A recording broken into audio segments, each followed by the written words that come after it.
O segundo relator no día de hoxe é César Aires, que nos vai falar sobre unha ameaza definitiva para os hérpetos galegos. Bueno, os hérpetos, para entendernos, son ese grupo amplio de seres vivos no que están os anfibios e os reptis.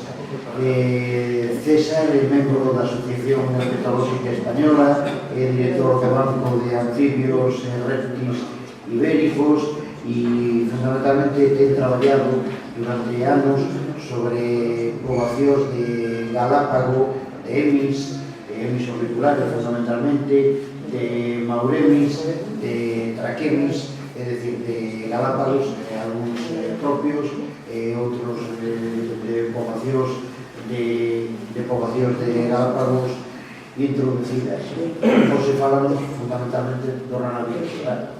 Bueno, como dixo Miguel, eu tamén agradezo a invitación do Instituto. Eu fui agradecer tamén a Álvaro que ten falado moito comigo e foi un dos primeiros que difundiu a nova de cando saiu en prensa. Foi o primeiro xornal galego que lle deu un pouco de pulo, que o resto de xornais que pasaron por riba da nova como se fose unha cousa habitual. Como na comarca ainda non está detectado nada concreto, o que pensaba facer era un pouco unha visión un pouco por riba e despois podemos falar máis en concreto de casos e das experiencias que temos aquí. Ben, cando pensamos en enfermedades emerxentes, normalmente o que nos ven á cabeza son enfermedades que se che dan cando viaxas ao trópico, ou que normalmente están en América, en África ou en Asia.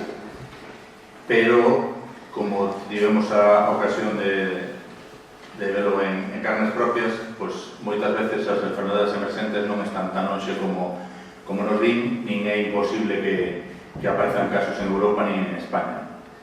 No caso da fauna, temos moitos exemplos nos que a introducción dunha especie trae consigo a un pasaxeiro non desexado, que é unha enfermedade ou un fungo, no que a especie invasora está feito a ela, está en unha situación de equilibrio ou non ten, digamos, unha mortalidade alta, pero cando chega a outra localización, a especie autóctona non está preparada para defenderse dela. Hai moitos exemplos, algúns que se levan moitísimos anos con nós, son o caso dos cangrexos americanos, como que xa ten tamén Miguel, xa ten traballado nesto. O cangrexo vermello ou cangrexo final son portadores da farmicosis, que é unha enfermedade fúngica que afectou duramente as poboacións de cangrexo autóctono. O bisón americano, que tamén é portador da enfermedade leutiana, que pode transmitir a outros mustélidos autóctonos, e non só son a presión directa ou a competencia directa, sino que moitas veces isto chamase un spillover, que é dicir, o invasor que chega libera os seus parásitos, ten menos carga e o autóctono cargase moito máis do que se carga o invasor e ademais non está preparado para lutar contra eles. Temos casos económicos, como o caso das ostras, que tiveron varios casos de virus e parásitos por tema de introducción de ostras sapónicas e de outras zonas. A lista é enorme, por exemplo, un caso que non puxen aí porque se me viu a mente despois foi o caso do mapache, que temos un par de colonias xa en Galicia por escapes de zoo e que ten un parásito que se pode incluso transmitir ao home con consecuencias fatais tamén. E despois hai un montón de novas que están saindo estos últimos días na prensa. Por exemplo, a introducción de corzos en África provocou unha epidemia. Parece ser que todos os corzos que están infectados no norte de España, Asturias, Galicia e León, con a moscarda do pescozo, que é unha miasis por unha mosca que lle pon os ovos na carne, as larvas entran polo nariz e esas larvas desenrollanse na gorxa no sistema pulmonar do corzo, que limitan moito a respiración e o que fan moito máis fácil que os lobos ou os cazadores podan acabar con eles e ademais crean un problema no sistema inmunitario. Pois isto parece ser porque alguén trouxe o corzo de Europa, de Francia, dunha zona que está infectada sin pasar os controles sanitarios pertinentes e agora hai que loitar para tentar de que isto non se expanda. Isto supoño que tamén ustedes se ollaron na prensa, un estudio constata a desaparición do croque, os biólogos o achacan a un fenómeno agresivo, isto de xuño do 2013. seguinte nova normalmente suele ser máis optimista, parece que existe unha mellora.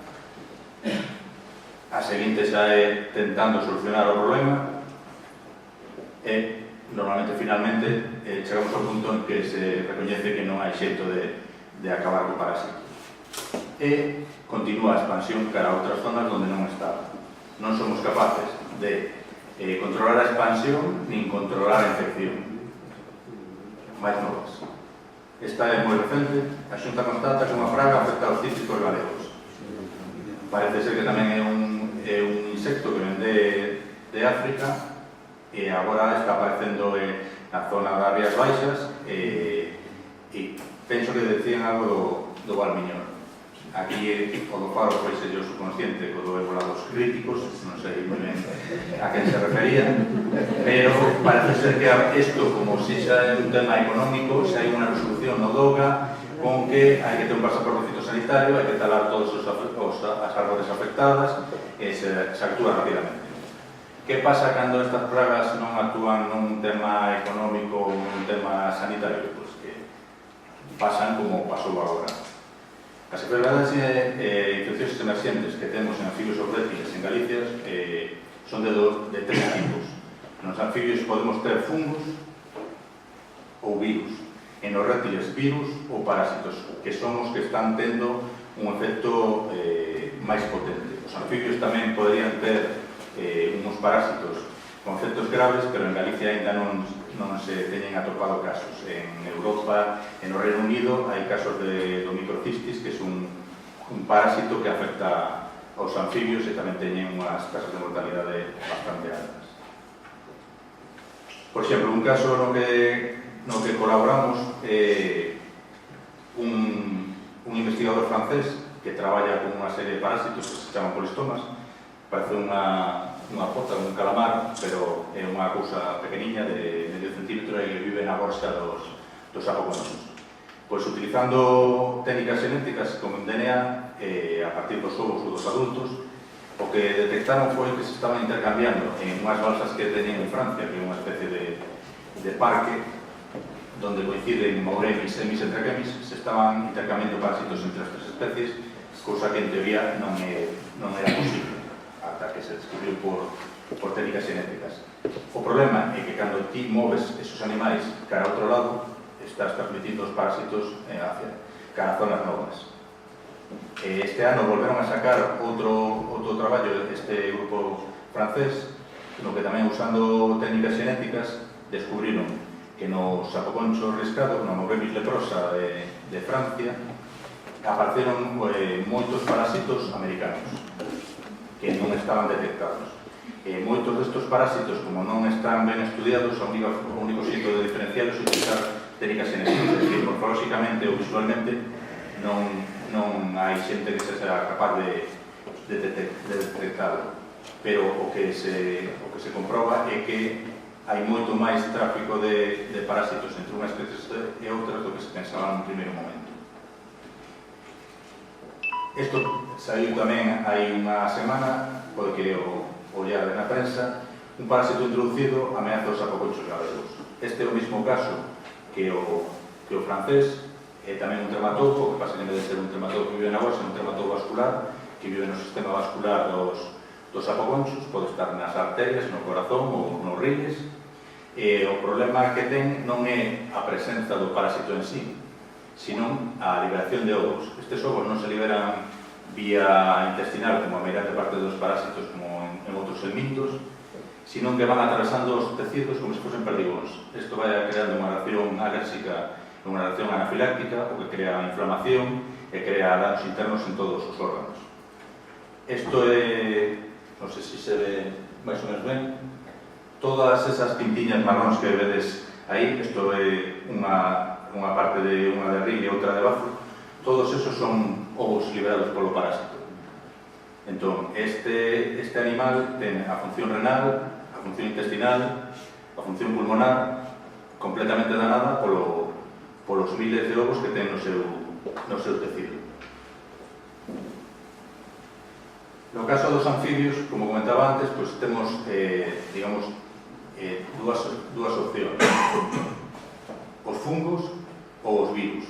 Ata o momento, os fungos que habitualmente se atopaban en Galicia eran saprolegnias, que son os fungos que afectan as postas dos anfibios e que son, digamos, naturais e que non deberían de ter un efecto negativo salvo en casos moi graves. O que pasa é que estes fungos sí que é certo que nos últimos anos teñen unha incidencia máis grande, probablemente tamén por cambio no réxime de precipitacións, por cambios no pH das charcas e por a introducción de determinados componentes que alteran o funcionamento dos ecosistemas acuáticos. Despois está o quitridio, que é o fungo que creou, digamos que creou a primeira alarma, porque foi o que se lle supoñeu que era responsable da extinción dos anfibios sobre todo en Sudamérica, en moitos parques nacionais de Costa Rica desaparecían especies e non se sabía por qué. Cando se empezaron a analizar os anfibios, descubriuse que había un fungo que estaba afectando a pel dos anfibios, sobre todo no momento en que eles cambian do medio acuático cando son larvas ao medio terrestre cando son adultos. Nese proceso de metamorfosis, este fungo ataca a queratina, que é a proteína como a das uñas ou a pel, e evita que estes animales se metamorfoseen. E o último que se ten descoberto dentro dos fungos é o quitridio, pero que afecta solo as pínteras, como se chama salamandrígonas, é dicir, que devora as pínteras. Este fungo o que fai é comer a pel das pínteras, e as pínteras ata o momento non atoparon unha cura e morren no brote que teñen en Holanda e en Bélxica, teñen uns descensos de casi o 100% da poboación. Os virus que se teñen detectado en anfibios ata o momento o que se coñecía era o CMTV, que é o Community Toad Virus, que é o virus do sapo parteiro. Este virus se descubriu cando se estudiaron as mortandades de anfibios no Parque de Picos de Europa, que fundamentalmente morrían sapiños parteiros, tetón alpino e alguna especie máis, pero outras, sin embargo, non tiñan aparentemente nin danos nin mortandade. E despois do episodio que tivemos aquí no Encoro de Pontillón, que está por riba de Pontevedra, descubriuse que era un virus diferente, o BNV, que é o Boscae virus, é o virus do pintafonte de Boscae. É digamos, unha liña diferente do virus que apareceu en Picos.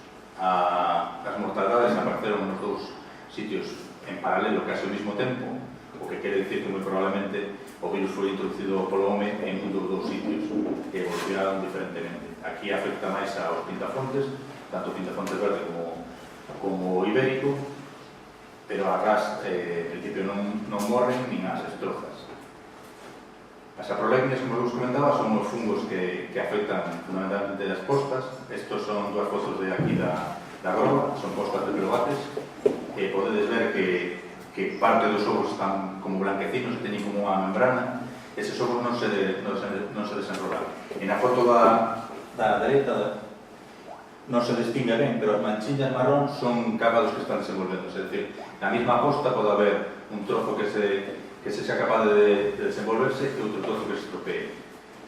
Moitas destas postas que se estropean aquí na groba é porque as pozas son moi pequeniñas e se secan moi rápido. É dicir, eu teño visto postas feitas un día, o día seguinte prácticamente están en seco porque están poñendo, por decirlo así, como nunha rodeira dun tractor ou unha poza moi pequeniña. En principio, isto non debería de ter efectos graves, salvo que sea continuo. É dicir, si estas especies, estes anfibios, teñen acceso a uns medios acuáticos en condicións, non debería pasar. O problema que ten a groba, por exemplo, é que ten unha carga gandeira moi grande, que en algunhas datas do ano podes contar 80 cabezas de gando entre cabalos e vacas metidos na mesma poza onde están as pínteras e onde están os anfibios.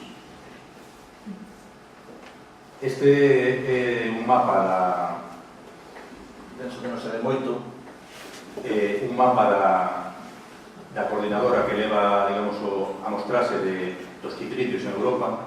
Este círculo grande é España, e a marquiña vermella é Portugal, porque tamén é onde hai moitos máis positivos, pero tamén onde máis se traballou. É dicir, aquí en Peñalara, no que ahora o Parque da Serra de Guadarrama, que é Parque Nacional, pues levan moitísimos anos con unha infección grande de pitidillos que prácticamente extinguiu o sapiño parteiro ali. Ese hábitat foi colonizado polo sapo común. En Portugal, na Serra da Estrela, tamén tiveron casos graves de pitidillos e de virus. No resto de Europa, en principio, en condicións naturales hai menos casos, pero tamén é certo que moitas veces hai poboacións nas que o pitidillo está presente pero non ten un efecto negativo. Entonces todavía non se coñece moi ben porque en algúns lados, en algunhas especies, o efecto é moi grave, en outras especies prácticamente están en unha situación de equilibrio. Como vos comentaba, o problema da quitrilomicosis é que o declive das poboacións é moi rápido, é dicir, en algunhas poboacións que tiñan miles de reproductores, de repente dun ano para outro descubriron que os emerxentes morrían prácticamente todos, o 90%, e claro, pouco a pouco, en poucos anos, esa poboación vai descendendo. Se non hai reclutamento, non entra individuos novos na poboación, a población pega un tico. Os anfibios son capaces de recuperarse, pero chega un punto que é moi difícil. Ademais, aí tiñan un problema tamén de que as zonas baixas tiñan introducción de salvelinos e de salmónidos, entón os anfibios tiñan que reproducirse nas zonas altas, que son normalmente as que máis efecto negativo teñen dos fungos. Como vos comentaba, non se sabe por que afectan só algunhas especies, mentre que outras parecen aparentemente sanas, pero esas especies que permanecen sanas poden exercer de dispersores ou de vectores da enfermedade e mantela, ainda que as especies objetivo desaparezcan da zona. É dicir, se houvese unha recolonización, poden volver a infectarse porque o patóxeno sigue ali na zona. En algunhas zonas, un pequeno número de exemplares resisten, pero a infección mantense endémica. Como vos comentaba, este é o novo fungo que se descubriu hai pouco, realmente está publicándose hai un ano, 2 anos, pero o efecto é moito máis rápido que o pitidillo que afecta aos sapiños. É dicir, como vos comentaba, en Holanda e Bélxica prácticamente as píntegas baixaron máis de un 90%. Fixeron un estudio que se publicou hai pouco en Science ou Nature, que testaban o resto de especies europeas se serían afectadas polo patóxeno, e prácticamente todas tiñan mortalidades altas cando facían probas en laboratorio. Por o momento está restringido a Centro Europa, pero estímase que podría colonizar toda Europa en só 20 anos porque ten un avance de entre 5 e 10 km ao ano, que é un avance bastante rápido para un patóxeno que en teoría se transmite por contacto directo e con unhas especies que non teñen unha dispersión moi rápida. O que pasa é que, como en moitos dos casos, o factor humano influe en que a dispersión dos patóxenos sexa máis rápido da esperada. O ranavirus, como vos comentaba, é o caso que temos aquí no encoro de Pontillón, en Pontevedra. Afecta a anfibios, normalmente afecta cando están no ambiente acuático, non no ciclo terrestre. Afecta máis as especies que teñen un ciclo prolongado porque pasan moito máis tempo na auga. É dicir, unha especie que teña un ciclo rápido probablemente sería capaz de solventarlo, pero as especies que pasan meses dentro da auga pues teñen moitas máis opcións de ser infectados e de morrer. No ambiente terrestre os emerxentes poden ir infectados, pero se sobreviven os primeiros anos vai ser moito a porcentaxe de exemplares afectados.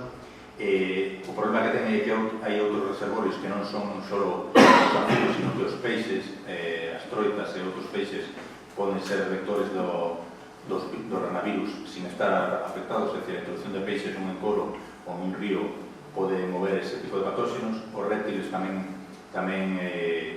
son un reservorio que están afectados. Aquí en Pontillón, por exemplo, atopamos que as cobras de agua, tanto a viperina como a de colar, morrían despois de alimentarse destes pintafontes mortos, morrían cos mesmos síntomas e eran positivos por ranavirus. Os sapoconchos tamén son vectores de ranavirus. Hai un caso en Alemanha, pero en cautividade, de Sapoconcho europeo afectado por un ranavirus con mortalidade. E estes son os datos da mortalidade que tivemos aquí en Potillón entre o 2010 e o 2012. Como podedes ver polo gráfico, o pico grave foi en 2011. En 2011, dos 2.000 animales que levamos máis ou menos recollidos, foron casi 1.500, é dicir, foi un pico grandísimo. Non sei se vedes na foto da abaixo, isto todo é unha úlcera, e aquí ten outra úlcera. Os animales teñen unhas lesións cutáneas moi evidentes, é dicir, se ti ves un animal afectado, decátaste perfectamente. En outros casos, como no pintafontes ibérico, o que teñen normalmente son lesións hemorráxicas en cloaca ou en boca.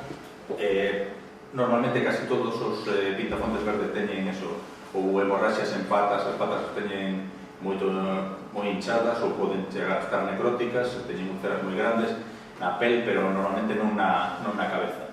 O pintafontes ibérico, por contrario, soe ter lesións hemorráxicas en cloaca, en abdomen, non ten úlceras, pero ten unha especie de exceso de queratinización, prácticamente se lle funde a mandíbula e os ollos se lle desfai a cabeza. Entón, ti atopas todos estes exemplares, os atopas normalmente na vega, porque chega un momento que non son capaces de nadar e fuxen de agua, os ves sair correndo de agua en vez de ir cara a agua. Como os digo, desde que se detectou no 2010 mantense a mortalidade, salvo o pico este de 2011, en 2013 e 2014 sigue habendo mortos, aínda que non todo o mundo está de acordo. Cales serían as actuacións de conservación? Pois ten unha eliminación moi complicada, os virións persisten moito no ambiente, incluso en seco hai algúns que chegan a aguantar o lume, poden estar en reservorios terrestres, non necesitan estar na auga.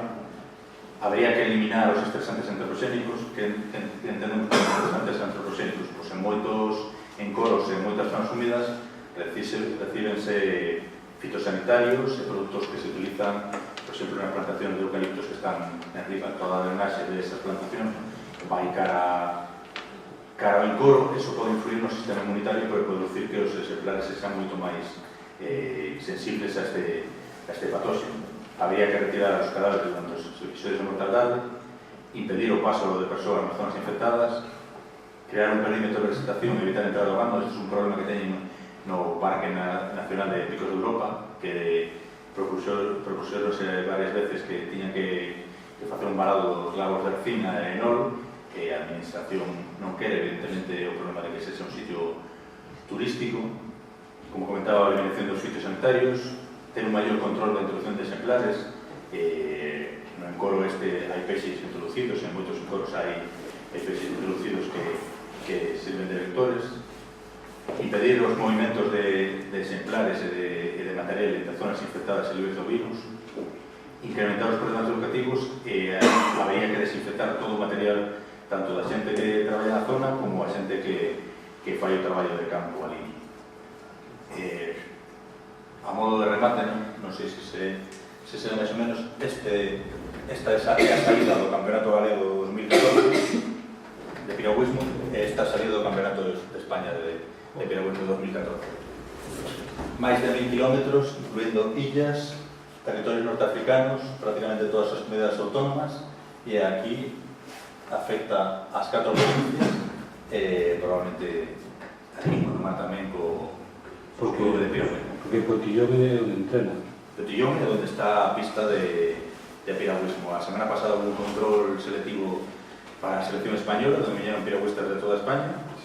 Mañá, o sábado e domingo, hai 600 participantes no infantil.